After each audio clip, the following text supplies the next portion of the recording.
The story jumps forward several years as Khalida now assumes the role of Holy Lord Protector over Melanfield City against a ravenous plague of magi.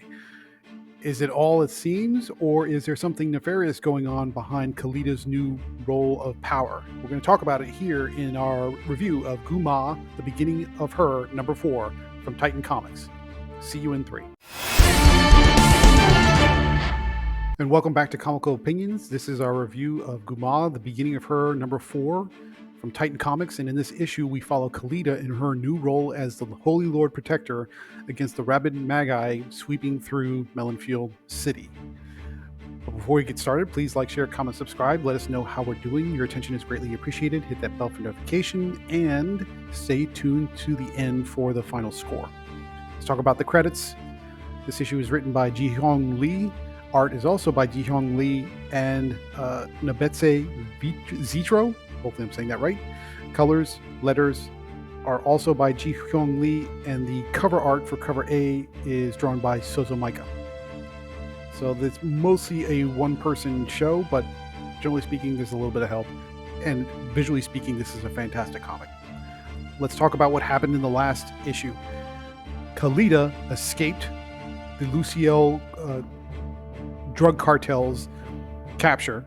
She ran through the woods. She was diving through brooks and streams, and eventually she came down to, or she found herself in front of this old abandoned church that looks like it broken down in rubble. In the front door, or I should say the front archway of that particular church, she sees this pedestal where sitting on top is the Black Dagger, an artifact of great magical power. She reaches out to it because it's been calling to her this entire time. She grasps it, and suddenly she's imbued with power. Now, whether or not it's strictly just power and she uses it as she wishes, or the Black Dagger is now possessing her in some capacity, we don't quite know.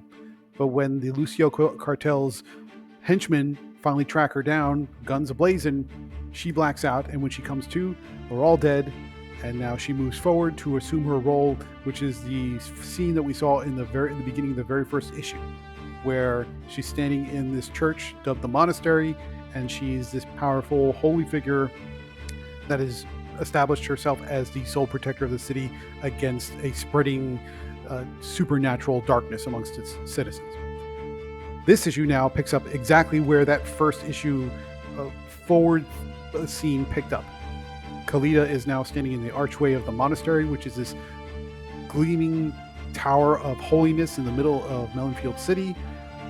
People are being attacked by this, what they're calling magi, which is some sort of infection that turns people into sort of these ravenous, sort of fast, zombie-like creatures. Think of something like from 28 Days Later, as an example. They're enraged, they're out of their minds, they're attacking everybody with violence, maybe biting them, maybe eating them. We're not quite sure, we never see the whole picture, but enough to know that they are a seemingly unstoppable threat. With the wave of her hand, Khalida destroys, or at least puts down, the zombies that have raced to the front door as they're chasing citizens looking for refuge.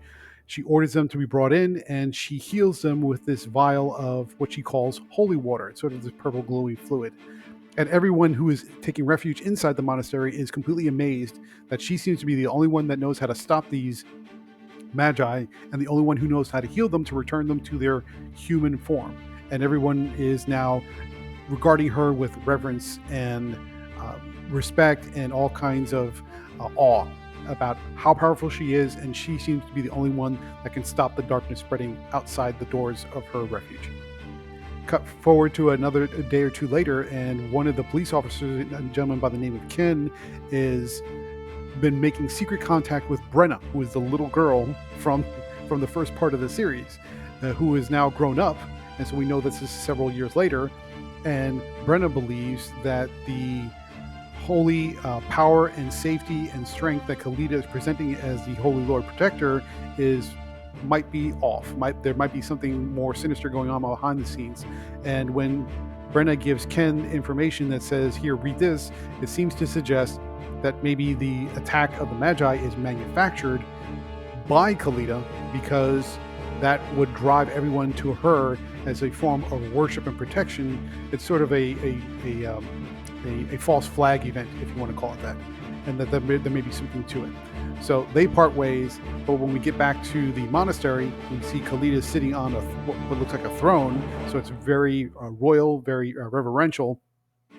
She starts to freak out because she's having visions of her past self, dead people that she might have known, and her exorcists, who are her lieutenants, seem to be also people that have been infected with power, but they are conscious and under her full control, and she starts lashing out at them in a reckless craze, so to speak.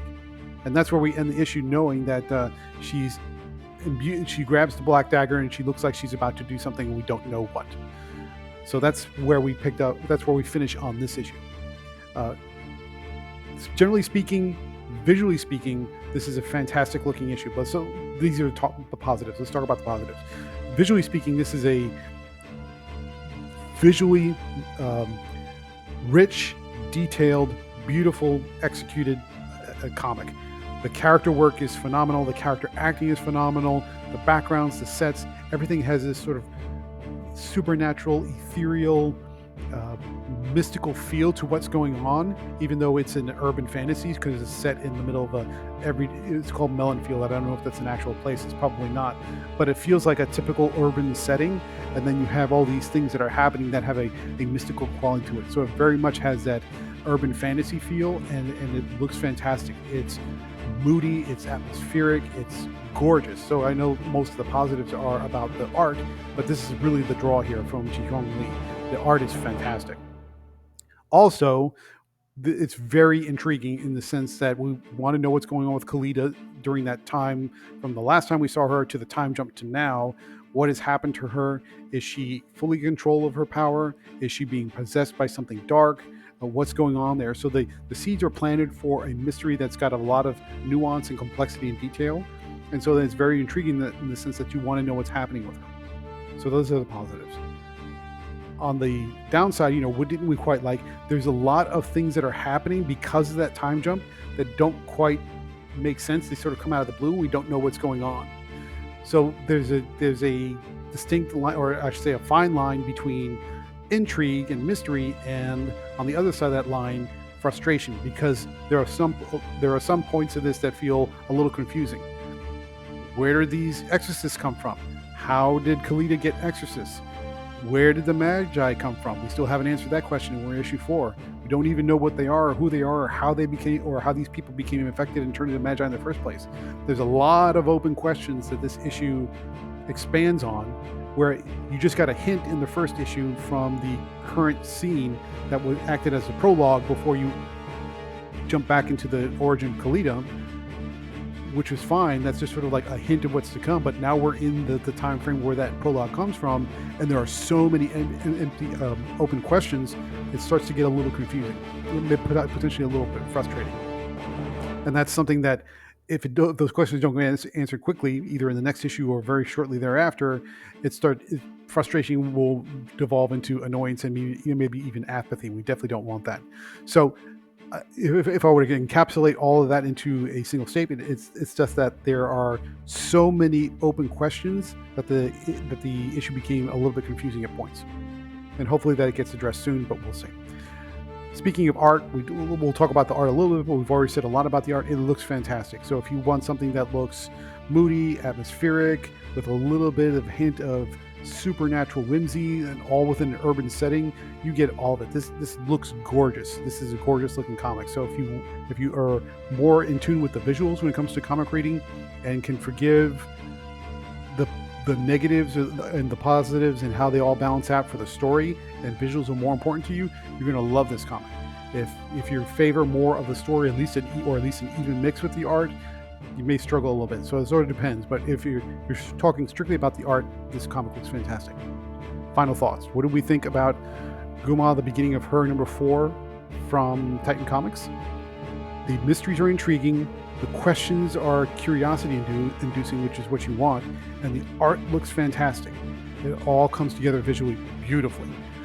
On the downside of that, there are so many mysteries and open questions that get opened up that they start to stack and become a little bit frustrating and a little bit confusing. So hopefully that gets addressed, but we'll see.